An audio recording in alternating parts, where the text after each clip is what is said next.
Olá a todos, sejam muito bem-vindos ao nosso curso de Escrita Científica, Produção de Artigos de Alto Impacto.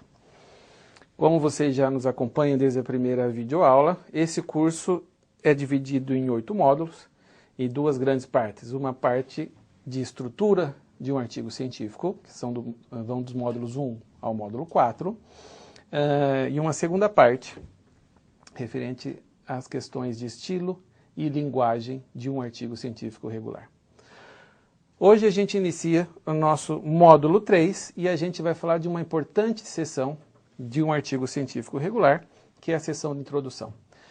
Apenas para relembrar, como a gente já viu nas aulas anteriores, esse é um diagrama muito ilustrativo de um artigo científico, principalmente do ponto de vista linguístico, mostrando que um artigo científico é um documento dinâmico, né?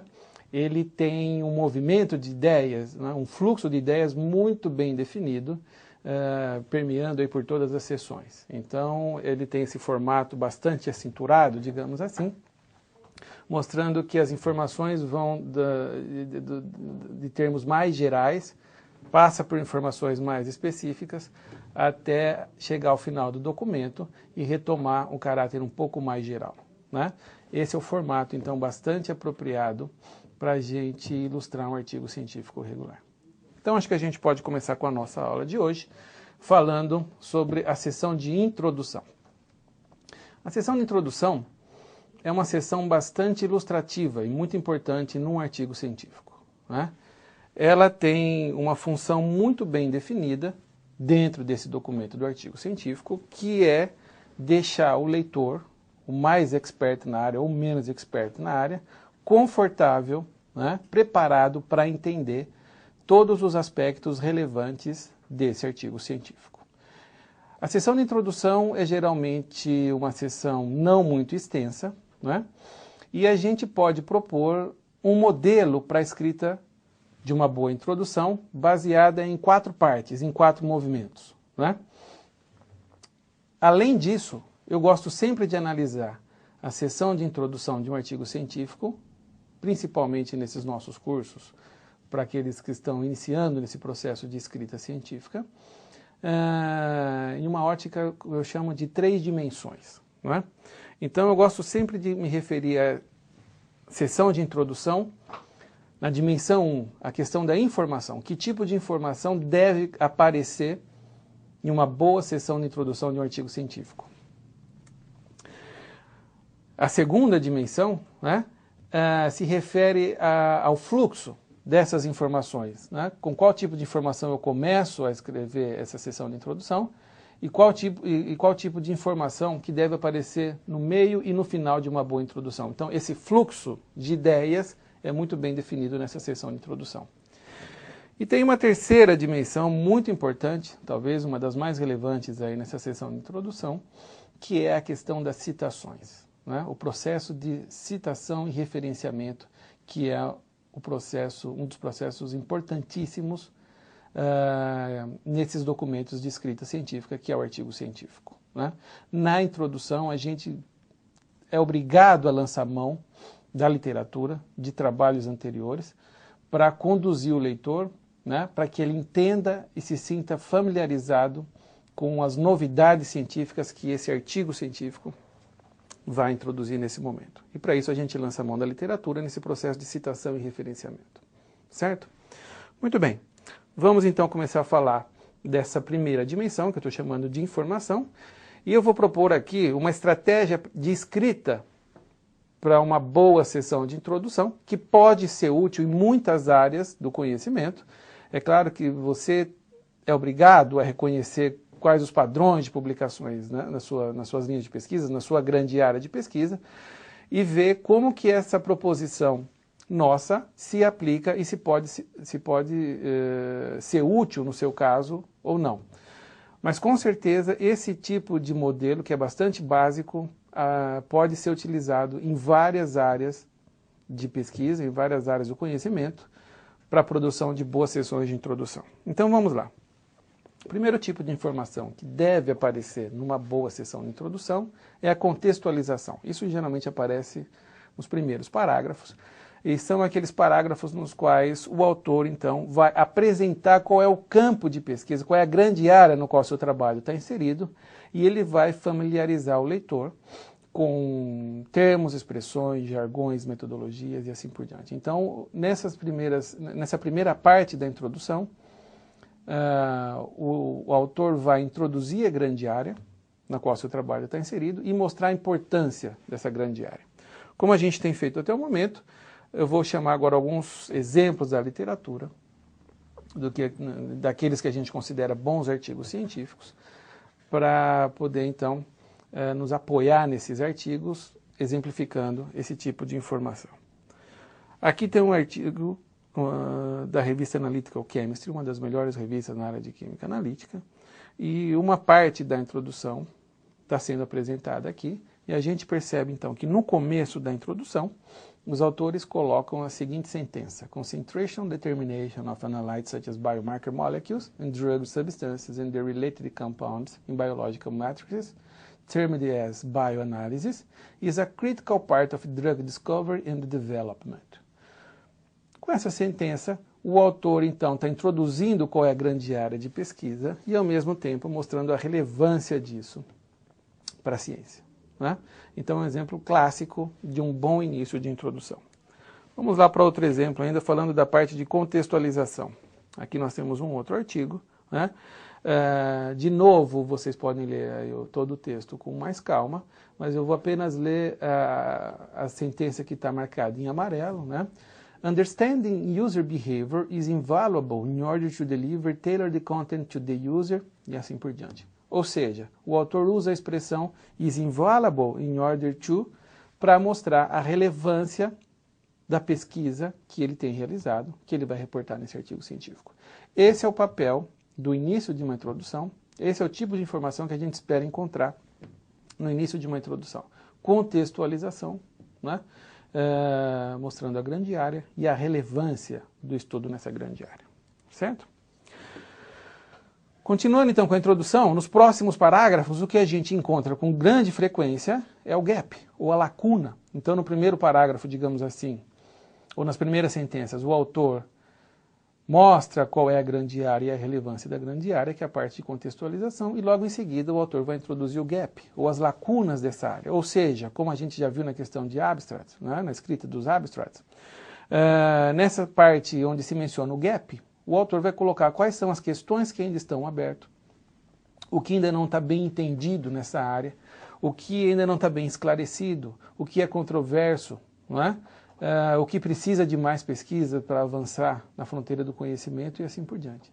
Então essa é a seção de gap ou lacuna e que numa boa introdução tem que aparecer de maneira bastante clara, bastante convincente para o leitor, certo? Vamos ver alguns exemplos da literatura. Nesse primeiro artigo, algumas frases que estão marcadas, né, eu vou ler algumas delas e a gente percebe então que o autor está tentando convencer o leitor de que algumas coisas ainda precisam ser melhoradas. Por exemplo, olha a primeira sentença. To make these applications viable with possibly vast numbers of sensors, device costs will need to be low. Ou seja, o custo desses dispositivos tem que ser baixo. E esse é um ótimo argumento para gap, sempre, né? Além disso, em uma próxima sentença, o autor coloca Traditional localization techniques are not well suited for these requirements. Ou seja, alguma coisa não é muito apropriada para esses requisitos, né? E ainda uma terceira sentença nesse parágrafo, onde o autor coloca que alguma coisa is cost and energy prohibitive for many applications, not sufficiently robust to jamming for military applications and limited to outdoor applications. Então, de novo, o autor nessas sentenças coloca várias limitações para esse tipo de dispositivo, que é objeto do seu estudo. Então, o autor deixa claro que muita coisa precisa ainda ser estudada, melhorada e otimizada nesse tipo de dispositivo. É uma maneira muito eficiente de se colocar o gap. Vamos dar uma olhada agora em outro artigo aqui. Essa é da revista Journal of American Chemical Society, uma das grandes revistas aí na área de química, né? E a gente então percebe que na segunda sentença o autor coloca o texto da seguinte maneira: Nevertheless, key challenges must be addressed in order for such reactions to find widespread use in the synthesis of complex molecules. Ou seja, novamente, o autor coloca uma limitação para esse tipo de análise que ele está fazendo, né? Então, a função dessa parte da seção de introdução do GAP é deixar claro quais são as limitações, quais são os tópicos de pesquisa nessa grande área que ainda precisam ser melhor estudadas, ser otimizadas e assim por diante, certo? Esta, então, é a seção de GAP. Temos mais um exemplo aqui, com uma sentença bastante típica de GAP também. O autor começa esse parágrafo colocando o texto da seguinte maneira: One common drawback of the full-scan mass spectrometry approach is the lower selectivity caused by higher background or interferences e assim por diante, certo? Então ele começa com esse texto, one common drawback, né, que também é uma expressão típica para você introduzir um gap, uma limitação, uma coisa que ainda precisa ser otimizada, certo? Então essa seria, temos mais um exemplo aqui, esses seriam então os melhores exemplos que nós temos, ou os mais típicos de como colocar um bom gap. Só para terminar essa parte do gap, há um outro artigo que vale a pena a gente dar uma olhada. Na primeira sentença, os autores colocam The complexity of terrain guarding has been an open problem of interest since 1995. Ou seja, aqui eles estão localizando um problema em aberto desde um determinado período no tempo, né? Então também é outra maneira de você colocar que aquilo é um gap e que estudos têm sido realizados, têm sido feitos ao longo dos anos para tentar minimizar esse problema. Muito bem. A terceira parte é bem-vinda numa sessão de introdução, é aquilo que a gente chama de estado da arte. O estado da arte aqui, nesse contexto da escrita científica, é um termo que se refere à fronteira do conhecimento. É aqui onde o autor tem que mostrar para o leitor onde está a fronteira do conhecimento, aquilo que é de mais avançado nessa sua área de estudo, nessa sua grande área de pesquisa. Então, isso deve aparecer também numa boa introdução, porque só com essa visão de onde está a fronteira do conhecimento, né, é que o leitor vai poder realmente analisar o artigo científico e ver se com o trabalho contido nesse artigo científico foi possível avançar nessa fronteira do conhecimento. Então essa é a seção de uma boa introdução que traz os principais artigos, principais avanços na fronteira do conhecimento e obviamente são aqueles artigos mais recentes, aquele artigo que saiu a semana passada, que saiu ontem nas grandes revistas sobre esse tema. Então, o autor dos artigos científicos tem que estar preparado e muito bem atualizado em termos de publicações. Daí a necessidade de você seguir as grandes publicações na sua área de pesquisa, né? Porque isso tem que aparecer na introdução do seu artigo científico. Vamos dar uma olhadinha nesse exemplo, então. É um exemplo bastante simples. Na segunda sentença desse texto que aparece para vocês na tela, o autor coloca: Recently, there have been significant advances in the capabilities of high-resolution mass spectrometry, e assim por diante. E cita aí 2 trabalhos, muito provavelmente esses trabalhos são trabalhos bastante recentes, ou muito provavelmente trabalhos do ano anterior, ou de meses anteriores, ou até mais recente, né, de semanas anteriores à publicação ou à escrita desse trabalho. Então é uma parte muito importante que deve aparecer também numa boa sessão de introdução. E para finalizar, todos os que estão acostumados a ler bons artigos científicos já devem ter percebido que a última parte de uma introdução de um artigo científico sempre traz qual é o propósito do trabalho. Então, esse é um modelo que a gente encontra com bastante frequência, geralmente é no último parágrafo. O autor tem que deixar claro qual é o propósito do seu trabalho, né? Quais foram os objetivos desse seu estudo, desse seu trabalho de pesquisa, né? E a gente traz aqui 2 exemplos bastante típicos, né? 2 maneiras bastante típicas de mostrar o seu propósito, o objetivo do seu trabalho. No primeiro deles, o autor coloca: In this paper, detail the characteristics of the hydrate, e continua a frase, né? Mas o importante para a gente é ver, então, esse começo de sentença, in this paper, o autor está colocando nesse trabalho, o que nós vamos apresentar é tal coisa, o que foi feito é tal coisa, e assim por diante. Tem aí no segundo exemplo, in the work reported here, a polyelectrolyte multilayer platform, e assim por diante. Ou seja, são expressões bastante típicas para se começar esse parágrafo, onde o autor coloca o propósito, os objetivos do seu trabalho, não é? Então, são expressões bastante típicas. In this paper, in this study, here, não é? Como é o caso que a gente vê nesse próximo exemplo. No parágrafo onde é apresentado o propósito, os autores colocam here, we report a new Riley activity, e assim por diante, não é? Eu gostaria de mostrar apenas esse começo de sentença, onde aparece a palavrinha here, que se refere ao artigo, ao documento científico, não é? Então, são expressões típicas de início de parágrafo, onde é apresentado o propósito de um artigo científico. Muito bem. Resumindo, então, a gente pode olhar para uma introdução, né, de uma maneira bastante simples. Volto a falar, pode ser que existam áreas de pesquisa onde as introduções possuam um modelo um pouco mais diferente, outras informações que não são contempladas aqui, e cabe a vocês, cabe a quem está nos assistindo, né, tentar fazer uma adaptação, ver o que é importante desse modelo que nós estamos apresentando para a sua área de pesquisa.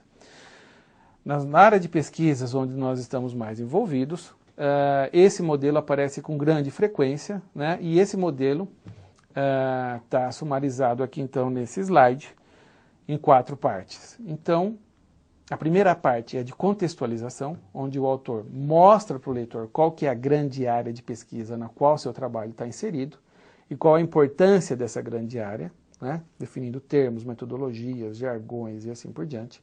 Logo em seguida, o autor mostra ainda quais são as questões que estão em aberto, o que precisa ser estudado, o que precisa ser melhor investigado, ou o que precisa ser otimizado, que é a parte de gap, né? O autor tem que colocar ainda e deixar claro numa boa sessão de introdução qual é o estado da arte. Então ele tem que chamar para a introdução os artigos mais recentes de grande relevância, obviamente, né, que mostram onde está a fronteira do conhecimento nessa sua linha de pesquisa, e termina a sessão de introdução colocando o seu propósito. Então isso é um modelo bastante simples, mas bastante eficiente para auxiliar no processo de escrita de uma boa introdução. Então agora a gente já sabe que tipo de informação deve aparecer numa boa sessão de introdução, certo? Vamos dar uma olhada agora na questão de fluxo, né? Tem que ficar claro para o leitor, ao ler uma sessão de introdução, esse movimento de ideias, ou esse fluxo de ideias muito bem definido de coisas mais gerais, de aspectos mais gerais, informações mais gerais, terminando em informações mais específicas. Então esse movimento do geral para o específico tem que aparecer claramente em uma sessão de introdução, certo? Então, acompanhando aquele modelo que a gente acabou de propor, né, automaticamente você parte de informações gerais, quando você começa de contextualização, você começa a falar da sua grande área e vai afunilando, entre aspas, né, esse fluxo de ideias até chegar nos propósitos do seu trabalho, que é altamente específico, nada mais específico do que aquilo que você está propondo a estudar e a reportar nesse seu artigo científico. Então, esse movimento do fluxo de ideias tem que ficar muito típico num artigo científico. Eu tenho aqui um slide onde onde eu mostro um parágrafo de um artigo científico de uma revista também muito importante na área de nanotecnologia, onde dentro desse parágrafo o autor vai fazendo esse movimento de afunilamento de uma maneira bastante convincente, né? Então eu gosto sempre de mostrar esse exemplo para a gente ver que vale muito a habilidade do autor na hora de fazer esse movimento do fluxo de ideias. Então, dentro de um parágrafo, o autor começa a falar de coisas mais gerais e vai afunilando até terminar numa coisa amplamente específica. Se a gente acompanhar na tela essas informações que aparecem em amarelo, por exemplo, a gente vai perceber que esse movimento fica bastante claro. Então, de maneira bastante rápida, só para ilustrar, né? Vamos dar uma olhada nesse texto. O autor começa dizendo que enquanto uma vasta maioria, eu vou ler em português, né, para facilitar o processo, enquanto uma vasta maioria de sistemas LBL, né, apresentam um crescimento linear e assim por diante, né, existem algumas combinações especiais de polieletrólitos que apresentam um crescimento exponencial. Então já há a tendência de mostrar um afunilamento. Uma grande maioria de sistemas tem um crescimento linear, mas alguns apresentam um crescimento exponencial. Já está fechando num conjunto um pouco menor. Depois o autor continua. Recentemente, uma modificação diferente, né, da técnica, que tem sido chamada de, ele está usando o termo de-wetting LBL, né, também foi introduzida pelo nosso grupo. Então ele mostra nessa próxima sentença que seu grupo de pesquisa ainda apresentou uma estratégia que fechou um pouco mais, limitou um pouco mais esse tipo de dispositivos ou de análises, né, na verdade aqui são filmes finos que eles estão utilizando, certo? E depois ele termina o parágrafo, né, com uma sentença onde ele começa com a substantially smaller and more recent subset of LBL literature, ou seja, né, um conjunto substancialmente menor e mais recente. Então veja que ele está usando as palavras certas para fechar ainda mais o tópico, né? Então recentemente há um conjunto ainda mais restrito, né, que mostra uma nova estratégia ou uma outra característica desse tipo de filmes automontados que eles estão produzindo. Então esse é um exemplo bastante interessante da habilidade dos leitores de começar a falar de uma técnica ou de uma maneira de se produzir filmes ultrafinos, nesse caso poliméricos, e ele vai mostrando a evolução dessa técnica ao longo do tempo, né? E dando a ideia de que você vai fazendo esse afunilamento do fluxo de ideias até chegar no final da sentença, onde ele vai apresentar qual que é o seu objeto de estudo, que é um subconjunto dessa grande área dos filmes automontados. Então esse é um exemplo bastante interessante e eu recomendo que todos depois acessem esse documento, esse artigo e analisem esse processo com mais calma, certo? Então isso é muito importante. Essa noção, durante toda a introdução, do afunilamento do fluxo de ideias. Vamos para a terceira parte, ou que a gente está chamando a terceira dimensão de uma boa introdução, que é o processo de citação e referenciamento. O processo de citação e referenciamento é uma parte muito importante da escrita de qualquer documento científico, não é? A gente já viu que uma das grandes características desse gênero literário da escrita científica é o fato do autor ser obrigado a citar, a referenciar outros autores, outros colegas, né? Isso é típico do gênero da escrita científica. Mas não é muito simples o processo de escolha, de seleção, né, dos artigos, dos trabalhos que vão ser citados nos seus artigos. Hoje em dia, há um grande número de trabalhos sendo publicados em praticamente todas as áreas, de maneira que em qualquer tópico de pesquisa você tem aí centenas ou até milhares de bons artigos que poderiam ser citados no artigo científico. Mas é claro que, né, a gente não consegue citar tantos artigos assim, né? Então eu vou só dar algumas dicas aqui de como seria o processo de seleção dos principais artigos científicos para serem citados com base no modelo de estrutura que a gente acabou de ver. Mas eu gosto de começar essa conversa, essa discussão de citação e referenciamento com uma dica, na verdade é um alerta muito importante, principalmente para aqueles que estão começando no processo de escrita, né?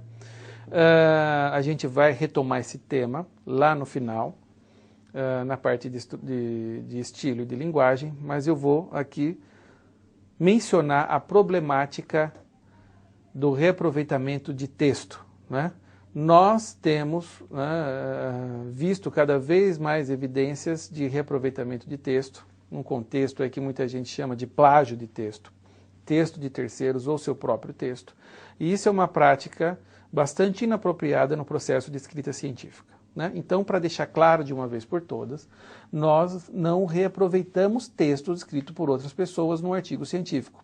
Então eu gosto sempre de deixar bem claro o seguinte: o processo de citação serve para dizer de onde vieram as ideias que você está colocando no seu artigo científico, nunca para justificar de onde veio o texto, não é? Que muitas vezes nos cursos que eu tenho ministrado em vários locais do país, eu pergunto se é possível usar texto de outros autores no seu artigo científico e muitos estudantes, né, muitos pesquisadores ainda dizem, bom, posso usar desde que eu cite a fonte.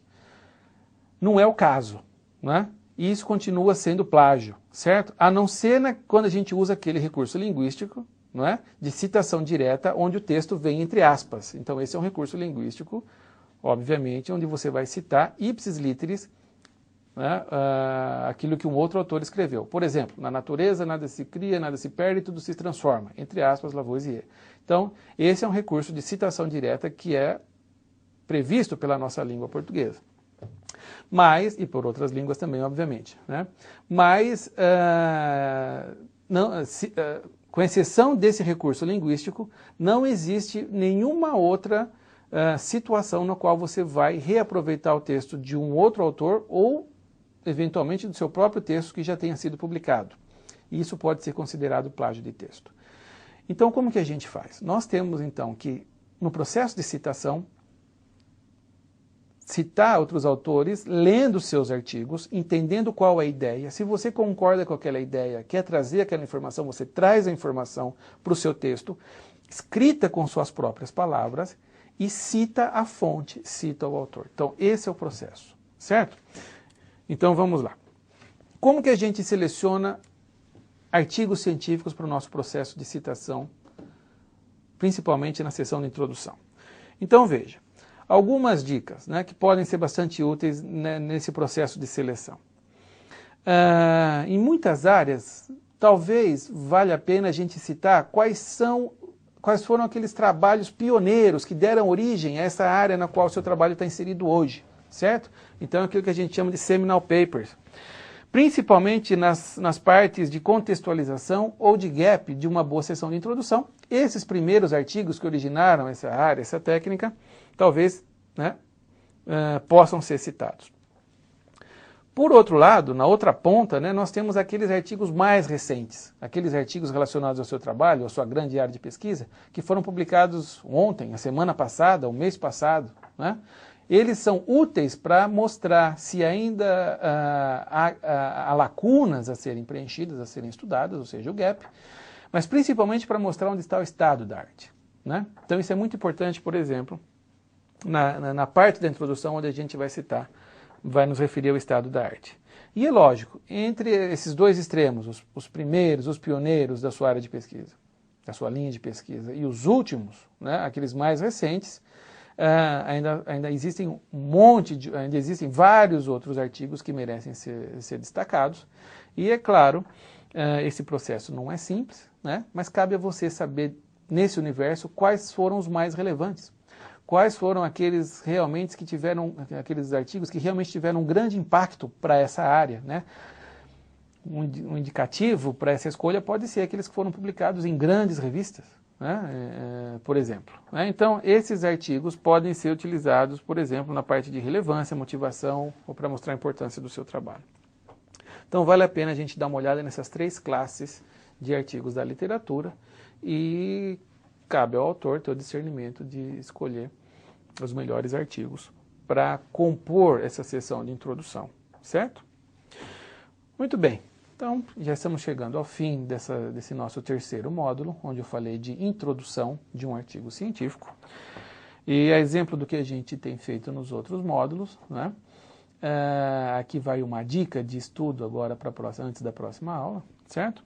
Então, a gente já fez esse exercício em aulas anteriores, vocês já identificaram quais são as principais revistas da sua linha, da sua área de pesquisa, vocês também já selecionaram, né, alguns artigos, por exemplo, 10 bons artigos dessas principais revistas, e o que eu sugiro aqui é que você então selecione desses artigos as seções de introdução e analise agora com olhos um pouco mais críticos, né, lembrando desse nosso modelo proposto aqui com 4 partes para uma sessão de introdução, analise essas sessões de introduções, tentando categorizar cada uma das partes, ou cada um dos parágrafos, ou eventualmente cada uma das sentenças dessas sessões de introdução, tentando reconhecer esse modelo que a gente propôs. Isso gera em vocês um olhar crítico, né, que vai facilitar muito a vida na próxima vez que vocês vão escrever uma sessão de introdução do seu artigo científico.